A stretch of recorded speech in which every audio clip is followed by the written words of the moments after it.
లోకల్గా కలెక్టర్ గారు తీసుకుంటారు. ఎంఆర్ఓలు కూడా మీ యొక్క అనుమతులను పరిశీలించి ఇవ్వాలని చెప్పడం జరుగుతుందని తెలియజేస్తా ఉన్నాను. అదేవిధంగా బడ్జెట్ పెంపు గురించి కూడా చెప్పారు.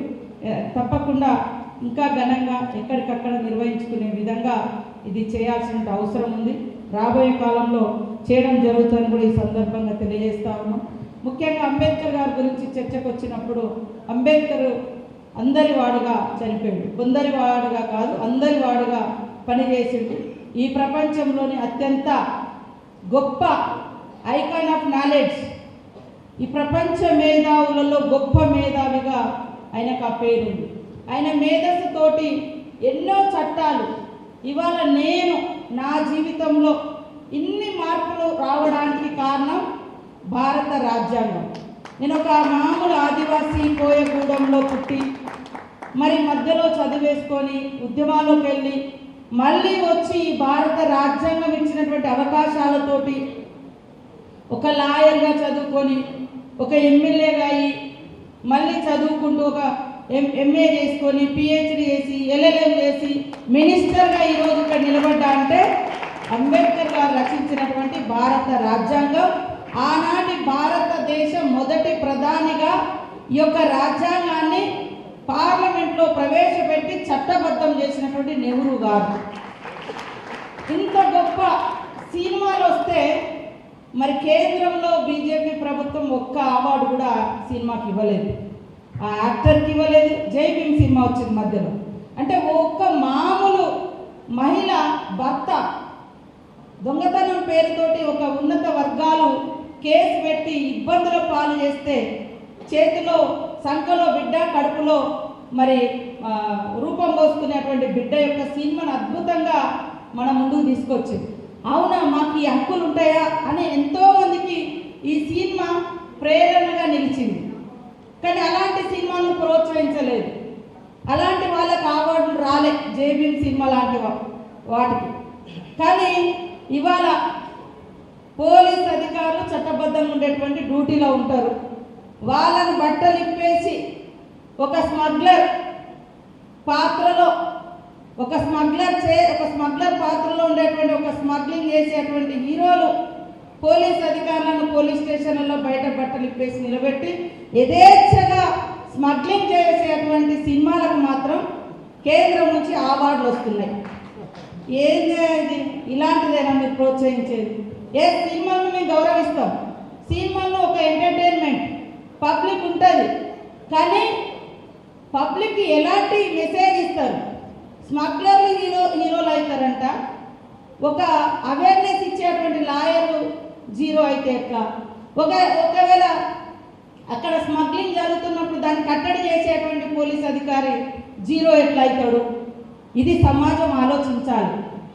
కాబట్టి సినిమా యాక్టర్లైనా, సినిమా ప్రొడ్యూసర్స్ అయినా, డైరెక్టర్లైనా ఈ సమాజాన్ని ఒక ఉన్నతమైనటువంటి సన్మార్గంలో తీసుకెళ్లేటువంటి లక్షణాలు, ఇతరుల గురించి తప్పించేటువంటి భావాన్ని, ఇతరులకు హెల్ప్ చేసే భావాన్ని, ఇతరుల గౌరవాన్ని కాపాడే విధంగా సినిమాలు తీస్తే సమాజం ఇంకా సన్మార్గంలో నడుస్తుంది.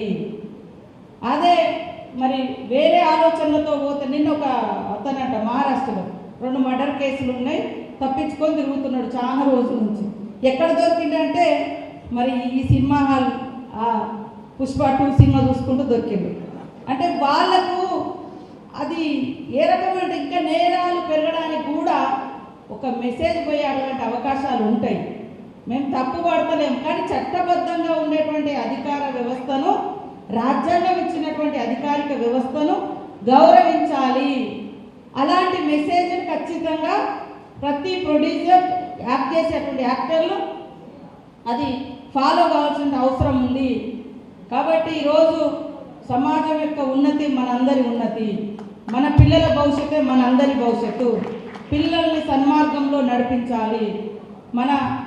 మరి పాస్టర్లు కూడా అక్కడక్కడ మీరు బోధనలు చేసేటప్పుడు మీరు చెప్తా ఉంటారు, స్మోకింగ్ బంద్, డ్రింకింగ్ బంద్, ఇవన్నీ చాలా గొప్ప అలవాట్లు. వాస్తవానికి తాగొద్దు, చుట్ట తాగితే హెల్త్ పాడవుతుంది, బీరు బ్రాండ్లు తాగొద్దు, ఇవన్నీ ఇట్లాంటి లక్షణాలు చెప్తుంటారు. అట్లనే యువతకు కూడా మీ చర్చిలకు వచ్చేటువంటి వాళ్లకు ఇలాంటి సన్మార్గమైనటువంటి విద్యాబుద్ధులు లాంటి మంచి మానవతా దృక్పథం ఉన్నటువంటి లక్షణాలను నేర్పించాలి. అది చర్చిలలో జరగాలి, అది మసీదులలో జరగాలి, అది గుళ్ళల్లో జరగాలి, గోపురాలలో జరగాలి. ప్రతి చోట జరిగినప్పుడు ఈ సమాజంలో ఎలాంటి డిస్టర్బెన్స్ లేకుండా స్వేచ్ఛగా మన గడ్డ మీద మనం తలెత్తుకొని తిరుగుతాం. ఇవాళ ఒక అమ్మాయి బయటకు వచ్చి ఇంటికి పోవాలంటే రాత్రి అయిందంటే భయపడే పరిస్థితి ఎందుకుంటుంది? అందరిలో మార్పు వస్తే, అందరిలో మంచి లక్షణాలు వస్తే ఎవరు ఎక్కడ భయపడం. ఒక దేశంలో ఆ ఇళ్ళల్లో డోర్లే ఉండేయంట, డోర్లు ఉండే, తలుపులు ఉండే, అంతా మంచి వాళ్ళే, దొంగలే ఉండరాడ. అంటే అలాంటి లక్షణాలను వాళ్ళు అలవర్చుకున్నారు. అట్లా ఒక మహిళ పోవాలన్నా, ఒక పిల్లగాడు పోవాలన్నా, ఒక మనిషి తనకు నచ్చిన నగలేసుకొని రోడ్డు మీద పోయినా కూడా దొంగలు మన దిక్కు చూస్తారు అనే భావము, భయం ఉండకుండా ఉండాలంటే మార్పు రావాలి సమాజంలో. ఆ మార్పు రావడానికి కూడా మీ యొక్క ప్రార్థనలు ఫలించాలని కోరుకుంటూ, మరి 25వ తారీఖు నాడు మీరందరూ కూడా ఘనంగా క్రిస్మస్ వేడుకలను నిర్వహించుకోవాలని, మీరందరూ సంతోషంగా ఉండాలని, మీ ప్రార్థనలో ఈ సమాజం శాంతియుతంగా ఉండాలని మనస్ఫూర్తిగా కోరుకుంటూ wish you all the best. Happy Christmas.